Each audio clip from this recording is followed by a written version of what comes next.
question of why the required grounding electrode conductor in table 250.66 jumps from number 2 to number 1/0, skipping over number 1 wire entirely, is a common one. It might seem logical that number 1 wire would be acceptable for a 500 kc male service conductor and that number 1/0 would be needed for a 600 kc male service. However, there's a specific reason for this.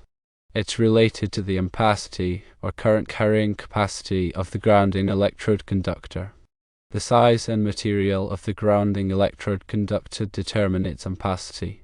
Copper is a frequently used material for these conductors, and its ampacity values are found in Table 310.16 of the National Electrical Code. According to Table 310.16, a number 1 copper grounding electrode conductor has an ampacity of 110 amps. A number 1/0 copper conductor is rated for 150 amps, and a number 2 copper conductor has an ampacity of 95 amps.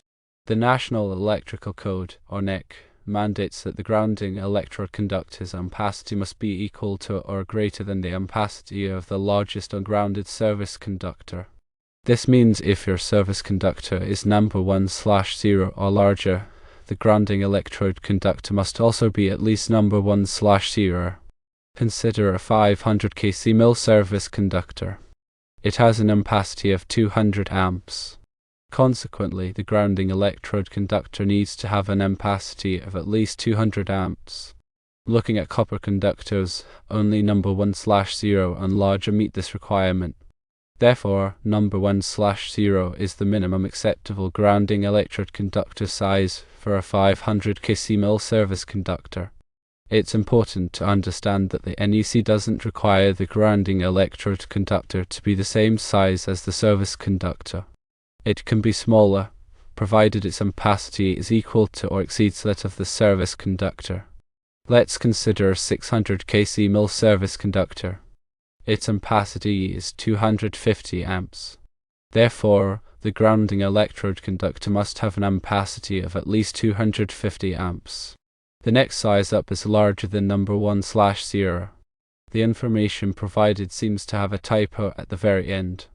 The only copper grounding electrode conductor that has an ampacity of 250 amps or greater is not 500 kc mil, which is a unit of area, but rather the next conductor size in the table that meets the ampacity requirement. Therefore, that size is the required grounding electrode conductor for a 600 kc mil service conductor. To summarize the selection process, firstly, determine the size of the service conductor. Secondly, find the ampacity of that service conductor. Thirdly, consult Table 250.66 to determine the minimum acceptable size for the grounding electrode conductor based on the ampacity requirement we discussed. The reason number 1 wire is skipped is because its ampacity is insufficient for the ampacity of a 500 kc mil service conductor. The grounding electrode conductor serves a crucial role in the electrical system by providing a path for fault current to return to the source, allowing overcurrent protective devices like circuit breakers or fuses to operate and clear the fault. An undersized grounding electrode conductor could impede this process, potentially leading to equipment damage, fire hazards, or even electrical shock. Therefore, it's essential to adhere to the NEC guidelines and select the appropriate size for the grounding electrode conductor based on the service conductor size and the ampacity requirements outlined in Table 250.66 and related tables.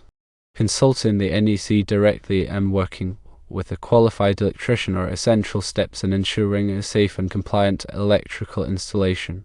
Always refer to the latest edition of the NEC for the most up-to-date requirements, as codes and standards can change over time.